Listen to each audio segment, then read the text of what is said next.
Dear students, welcome to corporate accounting class. In this class we are going to solve two questions, two balance sheets. The questions are given in your WhatsApp group. Write down the questions. The solutions to these two preparation of balance sheet is doing in this class. First question. From the following balances, prepare balance sheet of Prabhat Bank as on 31/3/2012. ഞാൻ അതിൽ ഓരോ ഐറ്റംസും പെട്ടെന്ന് വായിക്കാം, അതിൻ്റെ ഷെഡ്യൂൾസും പറയാം. അത് നിങ്ങൾ ഓർത്തിരിക്കുക. ഓരോ ഐറ്റവും ഏത് ഷെഡ്യൂളിലാണ് വരുന്നത് എന്നുള്ളത് കൃത്യമായി മനസ്സിലാക്കിയിരിക്കണം. എങ്കിൽ മാത്രമേ നമുക്കത് ആ ഷെഡ്യൂളിൽ എഴുതാനായിട്ട് സാധിക്കുകയുള്ളൂ. അപ്പോൾ equity share capital schedule 1, statutory reserve നമുക്ക് എവർക്കും അറിയാം, reserves schedule 2, capital reserve schedule 2, securities premium schedule 2, profit and loss account schedule 3. അത് ഷെഡ്യൂൾ 2 തന്നെ.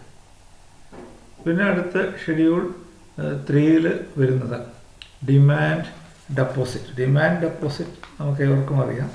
പിന്നെ അത് ബാങ്ക് അക്സെപ്റ്റ് ചെയ്തിരിക്കുന്ന ലോൺസാണ്, പിന്നെ കസ്റ്റമേഴ്സിൻ്റെ കയ്യിൽ നിന്ന് വാങ്ങിയിരിക്കുന്നതാണ്. അപ്പോൾ ഡെപ്പോസിറ്റ്സ് എല്ലാം ഷെഡ്യൂൾ 3 വരിക. ഡെപ്പോസിറ്റ്സ് എല്ലാം ഷെഡ്യൂൾ 3.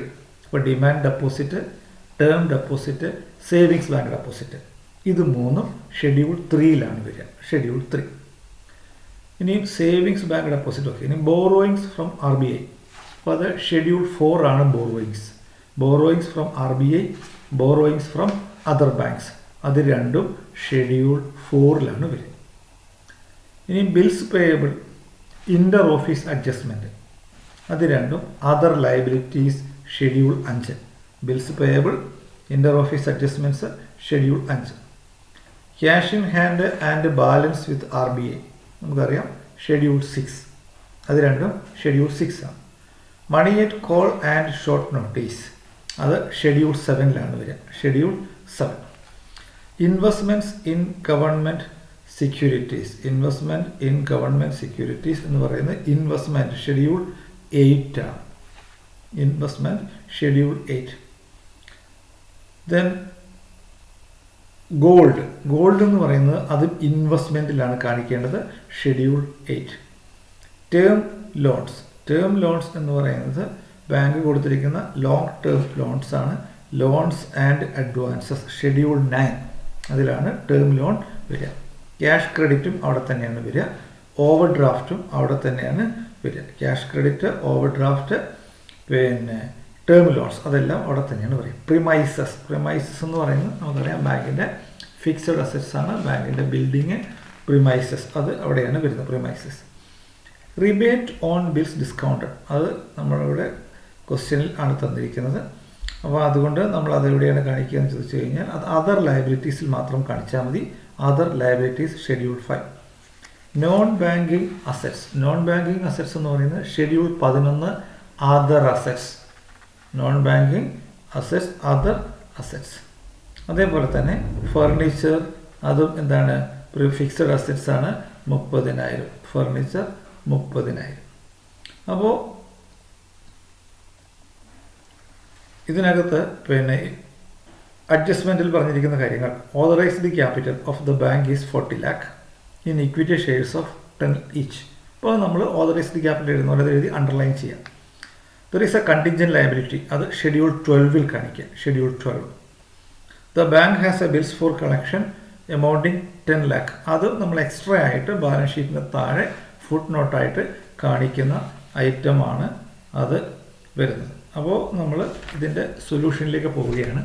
സൊല്യൂഷനിലേക്ക് പോകുമ്പോൾ നമ്മൾ ആദ്യം ശ്രദ്ധിക്കേണ്ട കാര്യം, ആദ്യം നമ്മൾ ബാലൻസ് ഷീറ്റാണ് പ്രിപ്പയർ ചെയ്യേണ്ടത്. അപ്പം ഫസ്റ്റ് പേജ് ഒഴിച്ചിട്ടതിന് ശേഷം വേണം ഷെഡ്യൂൾസ് പ്രിപ്പയർ ചെയ്യാൻ. ഷെഡ്യൂൾ പ്രിപ്പയർ ചെയ്തിട്ട് അതിൻ്റെ സം എടുത്തിട്ടാണ് നമ്മൾ ബാലൻസ് ഷീറ്റ് പ്രിപ്പയർ ചെയ്യുന്നത്. അപ്പോൾ ഞാൻ ആ ബാലൻസ് ഷീറ്റിൻ്റെ ആൻസർ ഇവിടെ കൊടുത്തിട്ടുണ്ട്. ക്വസ്റ്റ്യൻ നമ്പർ 1, അതിൻ്റെ solution. Capital 20 lakh, reserves and surplus schedule 2 32 lakh, deposit schedule 3 72 lakh, borrowings 1,29,40,000, other liabilities 45 lakh, total 2,30,000. 98,40,000. Assets, cash and balance with RBI 39,40,000. Balance with other banks 45 lakhs, Schedule 7.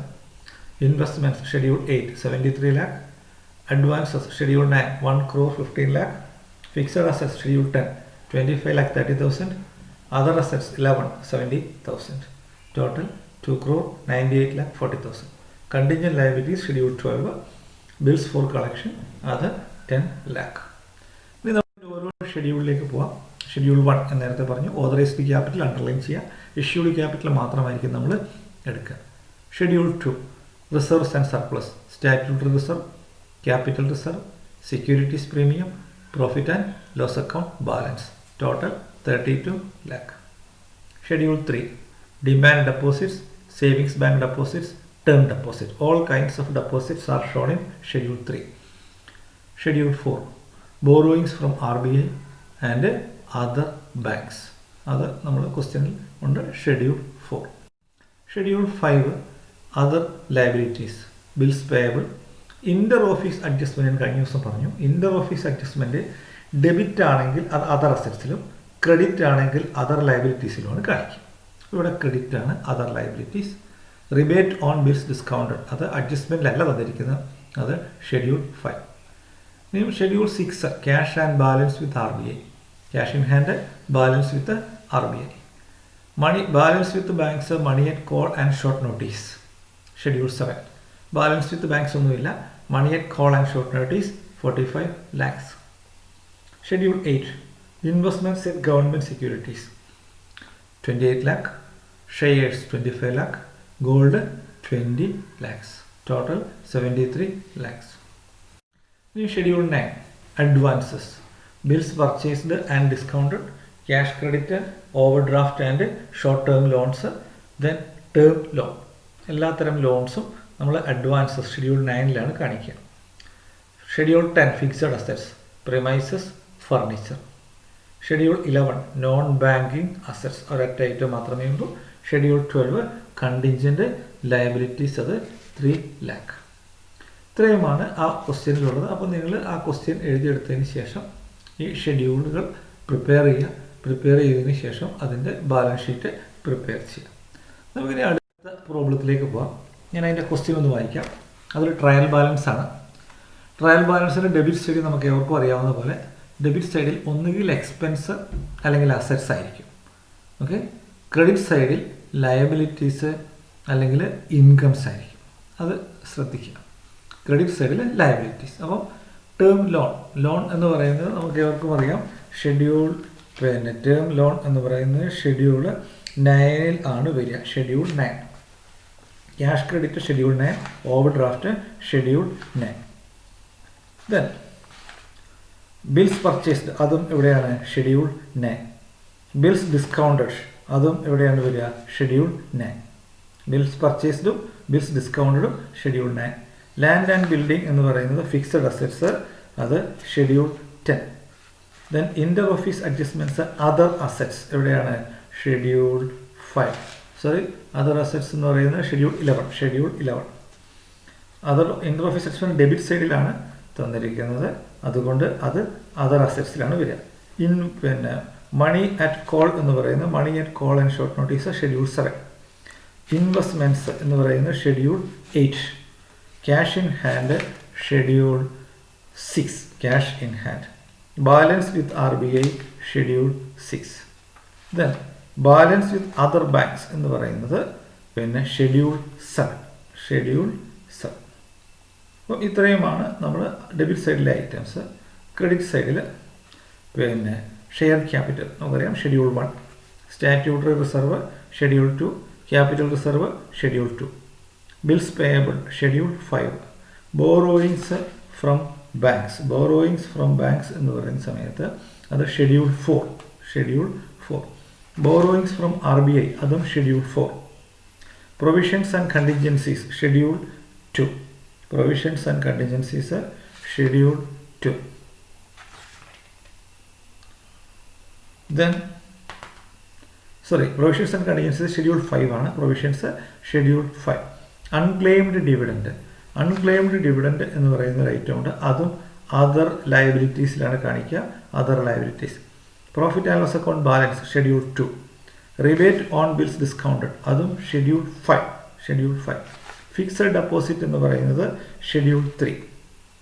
Then savings bank deposit, current deposit അതെല്ലാം schedule 3യിലാണ് വരിക. പിന്നെ deposits. ഇനി contingent liability ഇവിടെ 2 പറഞ്ഞിട്ടുണ്ട്. Contingent liability bills for collection outstanding അതും നമ്മൾ balance ഷീറ്റിന് താഴെ എക്സ്ട്രാ ആയിട്ട് കാണിക്കുക. അപ്പോൾ നമ്മൾ അതിൻ്റെ ബാലൻസ് ഷീറ്റിലേക്ക് പോവുകയാണ്. പിന്നെ schedule 1 capital 22 lakhs, reserves and surplus 13,60,000, deposits 60 lakh, borrowings 10 lakh, other liabilities 15 lakh 10,000. Assets cash in hand 5,70,000, balance with banks 4 lakh, investments 18 lakh, advances 74 lakh, fixed assets 18 lakh, other assets 1 lakh, total 1,20,70,000. Contingent liabilities ആ 2 items നമ്മൾ add ചെയ്യുമ്പോൾ 5 lakh, bills for collection 4 lakh. നമ്മൾ അതിൻ്റെ ഷെഡ്യൂളിലേക്ക് പോവുകയാണ്.